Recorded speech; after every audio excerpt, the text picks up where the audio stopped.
Kepala Pusat Penerangan TNI atau Kapuspen TNI, Kristome Sianturi, mengejar seorang wanita yang bernama Marcella Santoso. Tapi yakinlah, bukan untuk dijadikan istri. Tapi hanya sekedar melakukan investigasi. Karena apa? Karena Marcella Santoso sudah membuat pernyataan resmi di kejaksaan bahwasanya ya, dia adalah salah satu penyumbang dana untuk membuat konten-konten negatif yang ada hubungannya dengan penolakan revisi Undang-Undang TNI. Ya, karena dia mengaku bahwasanya ya ada 3 isu pemerintahan. Pertama, petisi. Kedua, Indonesia Gelap. Yang ketiga, yang bikin panas kuping, revisi Undang-Undang TNI. Ya, makanya aku bilang, aku sudah prediksi ini bakal dikejar kemanapun pergi ini. Karena apa? Ya, karena ya beliau meyakini, saya juga meyakini, sebagian besar rakyat Indonesia juga meyakini bahwasanya ada orang besar di balik semuanya ini. Tapi sebelum kita gas lebih lanjut, kita dengarkan dulu ya keterangan dari Bapak Kapuspen TNI. Artinya ada pernyataan bahwa dia terlibat dengan konten-konten negatif, narasi negatif tentang petisi RUU TNI dan Indonesia Gelap. Jadi kami pengen tahu hasil pendalaman dari Kejaksaan Agung ini sampai mana, siapa saja yang terlibat hasil pendalaman dari Kejaksaan Agung ini, dari Marcella Santoso ini. Dan memang sudah ada beberapa data yang nanti perlu didalami lagi oleh Kejaksaan Agung dalam penyidikan lebih lanjut. Adanya aliran dana kepada buzzer, misalnya, ya. Kemudian kepada LSM tertentu, kepada yayasan, dan orang-orang tertentu. Jadi dia sudah mengakui adanya aliran dana 500 juta, 2 juta US dollar kepada orang tertentu yang nanti perlu didalami. Ini kan baru pernyataan sepihak dari MS ya, jadi kita perlu didalami lagi. Selama ini dia membuat narasi itu kan tentunya bukan dia sendiri yang membuat, tapi kan ada orang-orang yang disuruh untuk membuat itu. Ya. Jadi ada 2 hal yang disorot oleh Bapak Kapuspen TNI. Ada petisi dan ada revisi Undang-Undang TNI. Kenapa beliau harus melakukan investigasi? Karena erat kaitannya dengan TNI. Dan beliau juga sudah menyampaikan ada aliran dana. Katanya ada yang 500 juta, ada yang 2 juta US dollar. Kalau 2 juta US dollar, itu kemungkinan besarnya ada sekitar 34 miliar. 34 miliar mengalir dana, biar tahu kalian. Itu dia. Ya, jadi begini, yakin aku. Kalau cuman masalah misalnya Marcella Santoso menyebutkan bahwasanya saya juga mendanai ya tindakan yang dilakukan oleh Roy Suryo, Rismond dan Dr. Tifa. Nggak turun TNI. Nggak turun.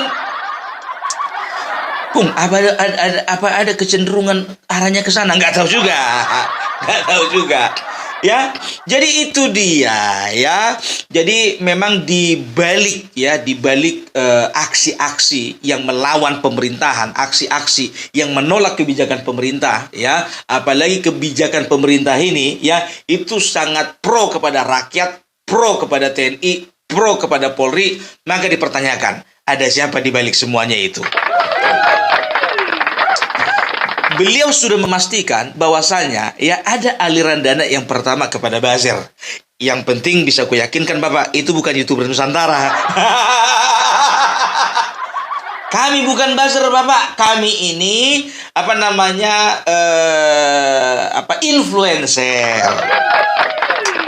Bukan buzzer Bapak. Ya, terlalu rendah kalau kami itu hanya dinilai sebagai buzzer ya. Jadi kemarin itu kita udah tahu ya bahwasanya Marcella Santoso mengalirkan dananya kepada bos buzzer yang ditangkap bekerja sama dengan direktur Jak TV. Ya, siapa ya ownernya Jak TV? Gak usah lah, ku sebutkan di sini, nanti terkejut kalian. Iya kan? Dan nggak tahu juga apakah ini ada kaitannya antara direktur dengan owner. Ya, kalian mungkin berpikir Jak TV. Tapi kalian nggak berpikir siapa ownernya. Tapi nggak usah lah ke situ ya, nggak usah ke situ. Mana tahu memang ownernya nggak tahu apa kerja direkturnya. Biasa itu, ya kan? Ya. Nah, jadi kita udah bisa lihat ya bagaimana dana itu mengalir ke buzzer. Setelah itu kemana? Ke LSM. Lembaga Swadaya Masyarakat. Tahu nggak kalian, jujur aja, di tempatku ini aku bukannya bukan menuduh ya. Kenapa orang banyak bikin LSM? Karena mau cari uang masuk. Uang masuk. Ada LSM yang berbicara tentang korupsi, ada berbicara tentang lingkungan hidup, ada berbicara tentang pendidikan, ada LSM yang ada kaitannya dengan hukum, kan begitu. Tapi ini oknum ya, aku katakan oknum ya. Banyak oknum daripada LSM ya yang melakukan atau menggunakan LSM-nya itu untuk ngompas. Ya, untuk ngompas kecamatan. Ngompas bupati. Makin besar lagi LSM-nya, di kompasnya gubernur. Oknum. Oknum itu biasa ya kan. Itu oknum. Nah, sekarang lebih hebat lagi permainannya ya. Ternyata LSM juga bertugas untuk mempublikasikan konten-konten negatif ya. Tolong dulu ini diperiksa Bapak ya, siapa-siapa LSM mana saja. Ini kalau ku bilang biar tahu kalian ya, ini akan semakin mendalam penyelidikannya ini. Ini pasti sedang diinvestigasi. Karena apa? Karena ini menyangkut dengan marwah dari TNI itu sendiri. Ya, makanya Bapak Panglima TNI dan juga Bapak Christomei Sianturi ya, kami berharap sebagai masyarakat tolong usut tuntas. Buzzernya udah ketangkap, LSM-nya belum. Yakinkan kami Bapak memang ada LSM nakal. Sebutkan satu persatu Pak, biar dibredel. Cabut itu Kemenkumhamnya itu. Ya, izinnya itu cabut itu langsung, ya kan? Setelah itu katanya apa? Bukan cuma LSM, ada juga yayasan. Yayasan ini adalah ya sebuah badan nirlaba, kan begitu. Nah, seringkali juga ya dana itu masuk ke yayasan supaya apa? Ya, supaya ketika diaudit ya kan, karena ini kan nirlaba yayasan ini ya kan, sistemnya itu bukan seperti perusahaan, kan begitu. Dana yang masuk itu milik yayasan, kan begitu. Gimana lari uangnya setelah masuk dari yayasan? Nah, itu urusan pengurusnya lah itu. Wah, ternyata bukan cuman yayasan bukan cuman bergelut di bidang agama, pendidikan, hukum, setelah itu lingkungan hidup dan lain sebagainya. Ternyata yayasan juga udah sama kerjanya seperti buzzer. Kita cek dulu di Kemenkumham, ada nggak YBI ya kan? Apa itu YBI, Bung? Yayasan Buzzer Indonesia.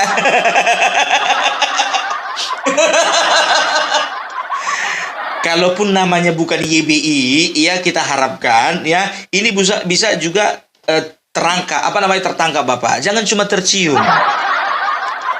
Kan begitu, ya kan begitu dia. Terduga, tercium, tertangkap. Ya, jadi sekedar mengingatkan bahwasannya sebentar lagi bulan 8, bulan Agustus, dan seperti janji Opung Parbelak kepada kalian semuanya, bahwasanya Opung Parbelak bersama dengan YouTuber Nusantara beserta dengan Bapak Joko Widodo, kita akan berangkat bersama-sama ke IKN ya, mulai dari tanggal 15 sampai tanggal 20 ya. Kita sedang susun ya untuk rundown aktivitasnya apa saja, kita akan susun jenis kegiatannya apa saja, kita akan susun yang paling penting bagi kita adalah kita harus bisa kita harus bisa mempublikasikan bagaimana kemajuan yang ada di IKN itu. Kita harus bungkam Refli Harun, bungkam Rocky Gerung, dan kita harus bungkam yang namanya Amin Rais. Kita bungkam siapa saja yang mengatakan bahwasannya IKN itu adalah proyek gagal, IKN itu adalah proyek mangkrak, IKN itu adalah proyek main-mainannya Bapak Joko Widodo. Ya, kita akan buktikan di sana kita. Ya, guling-guling di tanah pun kita mau. Yang penting kalian harus tahu bagaimana indahnya IKN, megahnya IKN, dan IKN sedang dipersiapkan menjadi ibu kota masa depan untuk bangsa ini. Ya, dan bagi teman-teman dan saudara-saudara ya yang masih ingin berkontribusi terhadap keberangkatan Opung Parbelak, ya, silakan di sebelah kanan ada nomor rekening Opung Parbelak dan di sebelah kiri ada nomor WA, ya. Itu dia. Dan ingat, isi dulu sebelah kanan baru ke sebelah kiri. Dasar kau penjilat. Terserah kalian mau bilang apa. Ya kan aku kan nggak maksa kan gitu. Dan bagi teman-teman saudara-saudaraku yang sudah berkontribusi untuk keberangkatan Opung Parbelak yang tidak mau disepil namanya, disepil juga apa namanya struknya itu ya, aku sangat menghargai semuanya. Ya nggak ada yang bisa Opung Parbelak balas untuk kalian. Opung Parbelak harus bisa mendoakan kalian ya. Semoga rezeki kalian semakin lancar, semakin diberkahi Tuhan, semakin diberikan kesehatan, semakin diberikan kelancaran untuk segala urusannya. Amin amin ya robbal alamin. Gitu.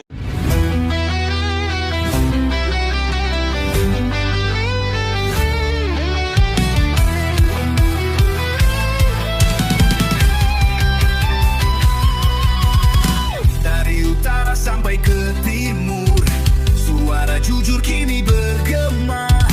Bukan cuma cari viewer, tapi kebenaran yang utama. Opung Parbelak kasih fakta, Agrifanani pun semuanya. Jadi ini kalau apa namanya kalau dikatakan ya kalau TNI mengambil tindakan lebih jauh lagi, saya rasa ini wajar. Karena apa? Kita bisa lihat bagaimana beberapa waktu yang lalu ya kantor kejaksaan dijaga ketat oleh TNI. Artinya apa ya? Artinya memang negara dengan serius ya untuk mengkawal ya, untuk mengkawal kinerja ya dan juga performa dari kejaksaan. Untuk hal ini pun juga ya kejaksaan harus bersinergi dengan TNI. Karena apa? Karena dia sudah membuat pernyataan tadi mengenai petisi dan juga mengenai penolakan revisi Undang-Undang TNI. Usut terus Bapak, siapa orang di belakang semuanya ini? Berapa aliran dananya? Setelah itu siapa-siapa orangnya? Setelah itu apa-apa LSM-nya? Apa-apa saja yayasannya? Kan begitu ya. Dan kalau perlu ya aktor di belakangnya itu walaupun pejabat bongkar semuanya Bapak. Jangan nanti kalau gara-gara dia orang pejabat atau orang partai gitu kan, berhenti sampai di situ Pak. Jadi ku bilang sama kalian ya, kemarin mengenai penolakan revisi Undang-Undang TNI, ya jujur saja Opung Parbelak sampai bikin 4 sampai 5 konten itu mengenai keterkaitan antara penolakan revisi Undang-Undang TNI dengan ya usaha-usaha membenturkan TNI TNI dengan rakyat. Kan begitu. Waktu itu di framing bahwasanya ya TNI ingin berusaha berkuasa kembali. TNI ingin berusaha menduduki jabatan-jabatan sipil ya. Setelah itu TNI ingin mendominasi negara ini ya, akan kembali ke era yang kejamnya ya. Mereka memframing bahwasanya ya di masa pemerintahan Bapak Prabowo ingin menciptakan bagaimana Orde Baru boleh kembali ke zaman ini. Karena apa? Karena beliau adalah produk Orde Baru. Ya, bukan hanya produk Orde Baru, karena beliau juga menantu dari presiden di Orde Baru. Kan begitu? Ya kan? Nah, itulah kejamnya. Makanya, ya kalau ku bilang ini beritahu kalian, ini runutannya ini. Dari Bapak Prabowo, ya perintahkan kepada PTNI, TNI perintahkan kepada Kapuspen TNI untuk melacak ya mengenai penolakan revisi Undang-Undang TNI ini. Dan ingat, untuk Forum Purnawirawan, ya, ingat, beliau singgung masalah petisi, ya, itu artinya apa? Beliau juga sedang berusaha melacak siapa-siapa, ya, oknum di Forum Purnawirawan yang menerima aliran dana. Kamu ketahuan. Udah kebaca semuanya itu Bapak. Udah kebaca. Ya kan dari awal kan Opung Parbelak selalu katakan siapa di belakang ini semuanya, ada uang pasti.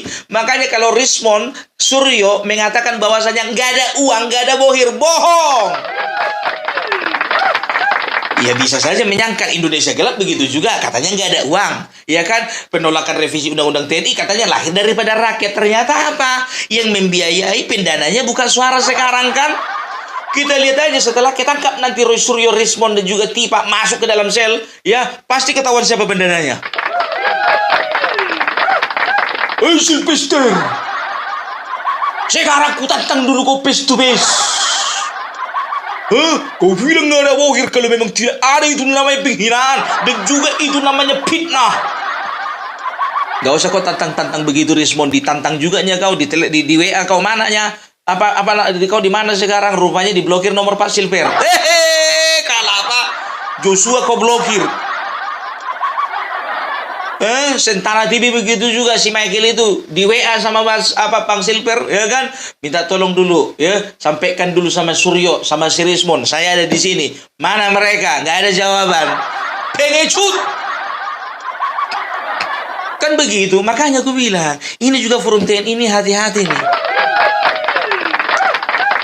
Ini biasanya kalau sudah turun ke lapangan, ya, Bapak Kapus TNI seperti ini, itu berarti ada perintah dari atas. Kan begitu, ada perintah katakanlah dari Panglima TNI. Nah, Panglima TNI itu juga kurasa ya, bukan hanya tindakan inisiatif sendiri, tapi bisa saja ini menjadi perintah dari Bapak Prabowo.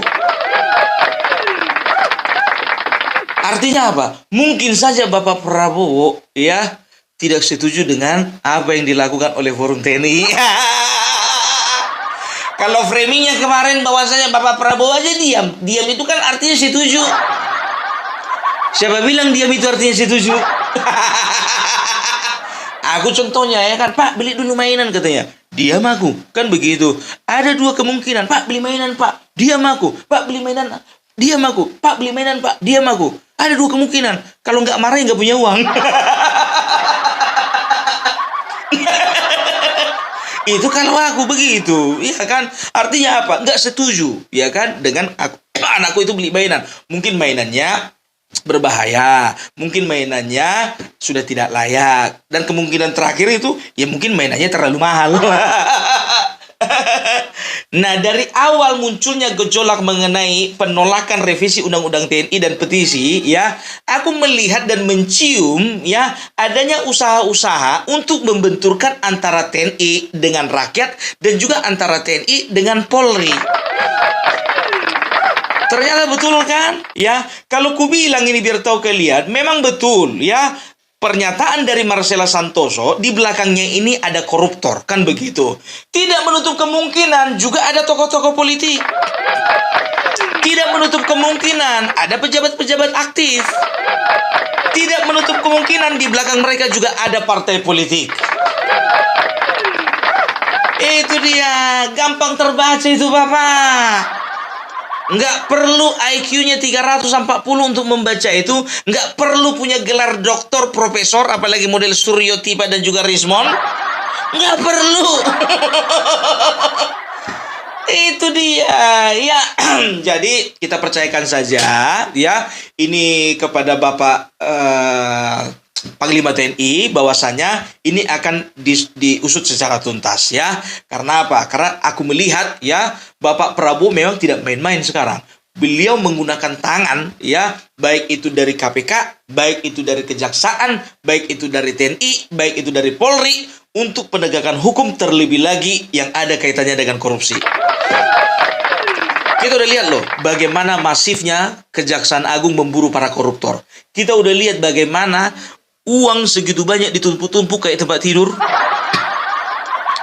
11 triliun biar tahu kalian. Ternyata itu bukan 11 triliun. Itu yang ditumbuk itu cuma 2 triliun. Kurasa pun juga ngangkatnya itu kalau 11 triliun pakai eskavator. Kan begitu. Ternyata yang didisplay itu cuma 2 triliun. Itulah dahsyatnya korupsi yang ada di bangsa ini. Nah, Bapak Prabowo dari kemarin, dari mulai pemerintahannya, ya, beliau itu sudah fokus kepada pemberantasan korupsi. Begitu, ya.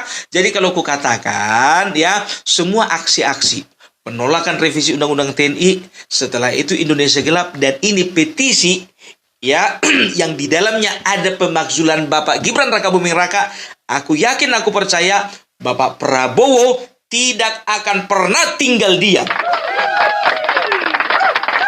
Itu dia. Dan masalah pemakzulan Bapak Gibran, jujur aja lo aku bilang, maaf. Ya, ini kan dari kubunya si Anies yang paling nafsu, ya. Walaupun itu mengatasnamakan purnawirawan TNI, tapi itu kan kolamnya kan Forum TNI. Forum TNI itu siapa? Terbentuk ketika Pilpres kemarin mendukung Anies. Kan begitu, ya kan? Nah, bahkan tokoh-tokoh sekelas Mahfud MD pun juga sudah menarasikan bahwasanya pemakzulan Gibran Rakabuming Raka itu bisa saja terjadi. Mahfud MD loh, mantan ketua MK. Kok makin lama kualitas otakku kok sama sama Mahfud MD? Atau Mahfud MD sedang apa namanya menyamakan kualitasnya dengan otakku kali ya? Aku bukan dokter loh. Dan aku gak pernah jadi ketua MK. Dan aku juga gak pernah jadi wapres, cawapres, gak pernah. Tapi otakku tidak sekerdil beliau. Ini kan pemikiran kerdil, malah mengajukan nama. Dikatakanlah mungkin yang cocok Anies. Setelah itu ada AHY. Kenapa Bapak nggak menyodorkan diri sendiri? Yang lebih pas itu cocoknya Bapak, karena Bapak cawapres tapi gagal. Kan begitu, coba sekelas negarawan katanya dia dan keluarganya katanya dia. Sekelas katanya negarawan, dia berpikiran seperti itu. Sedangkan Bapak Prabowo juga secara politik mengatakan bahwasanya jangan pernah ganggu Gibran karena yang pilih Gibran itu saya sendiri. Seorang prajurit tidak akan pernah mengkhianati kata-katanya. Seorang prajurit tidak akan pernah membuat rusuh di bangsanya. Seorang prajurit akan menjaga stabilitas di dalam negeri bangsanya. Apalagi beliau seorang presiden. Bukan seperti purnawirawan yang merupakan oknum itu. Terlibat makar. Penggelapan senjata api. Setelah itu apa? Memotori demo. Alah. Sudahlah Pak, sudah. Gitu loh. Jadi tidak menutup kemungkinan ya kan orang-orang yang ex militer ini mereka itu sudah terpapar dengan paham-paham yang salah.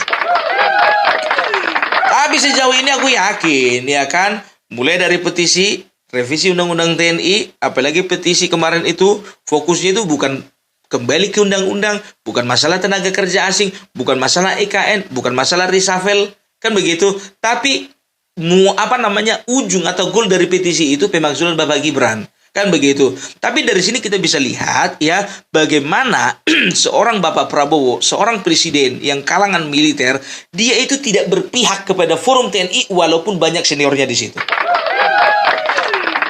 Tapi beliau berpihak pada konstitusi dan juga berpihak pada suara rakyat. Itu dia. Makanya aku bilang ya, kalau bicara tentang pemakzulan Gibran, nehi bebuci. Nehi bebuci meneketehe. Mimpi kali ya. Itu sebesar apapun narasi kalian buat ya untuk pemakzulan Mbak Gibran ya, sebanyak apapun juga konten-konten yang kalian buat mengenai pemakzulan Gibran, sebanyak apapun juga orang-orang yang menarasikan bahwasanya kemungkinan Bapak Gibran akan dimakzulkan, nol besar. Nol besar karena apa? Pada dasarnya Prabowo Gibran itu pilihan rakyat, bukan Gibran saja, bukan Prabowo saja. Ya, itu dia. Jadi bisa dikatakan ini akan bergulir terus dan ini akan dilakukan investigasi terus, dilakukan penyelidikan terus siapa-siapa orang yang ada di belakang ini semuanya gitu.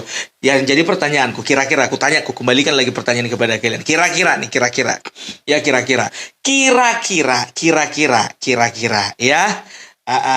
Dari TNI sendiri sudah tahu belum siapa di belakang semuanya ini?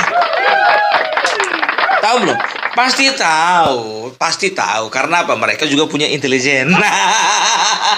Ingat ya, aku mengutip apa yang dikatakan oleh Bapak A.M. Hendro Priyono. Ya, bisa dikatakan beliau ini adalah dedengkotnya kalau untuk masalah intelijen. Ya, beliau menyampaikan pesan kepada kita, ya, hati-hati dengan kerusuhan dengan gejolak. Karena apa? Di saat ada kerusuhan, di saat ada gejolak, disitulah tangan-tangan dan kaki-kaki dari pihak negara asing, ya, mulai bekerja untuk merusak kita dari dalam.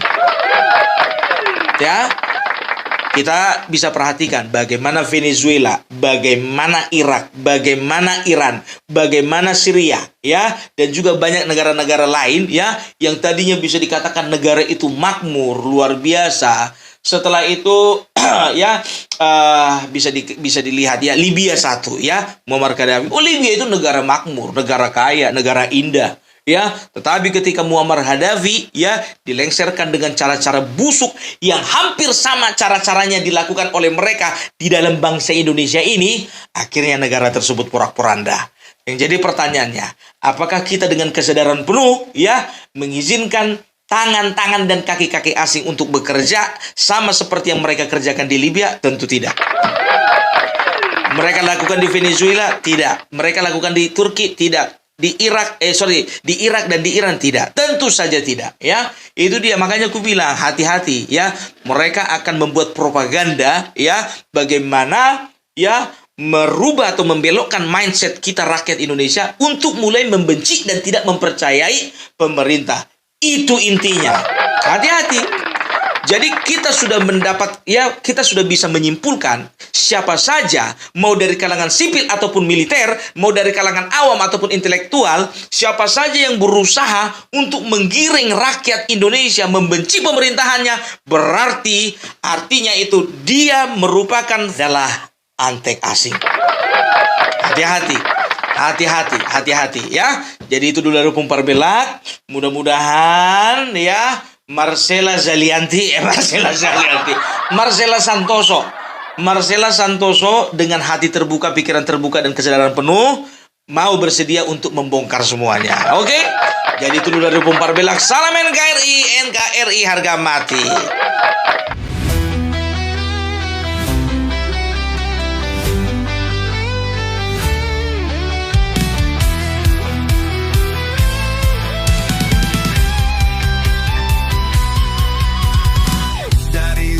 Sampai ke timur, suara jujur kini bergema. Bukan cuma cari viewer, tapi kebenaran yang utama.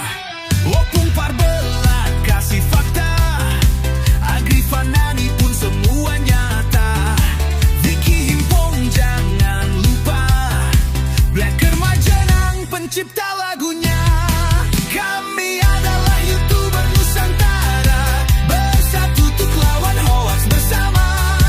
Tak gentar terus berkabar untuk bangsa demi masa depan Indonesia. Banyuwangi official, ayo maju. AR Mahmud Ilmu, Farm Project, Sirait Media, kebenaran selalu juaranya. Rainaldo Bastanto bicara tegas, Rainaldi SB tak pernah lepas. Monto B kreatif penuh ide cerdas, kan update info paling jelas. Bukan sensasi, bukan tipu daya, kami berdiri untuk berita nyata. Rakyat butuh cahaya, dan kamilah yang pertama.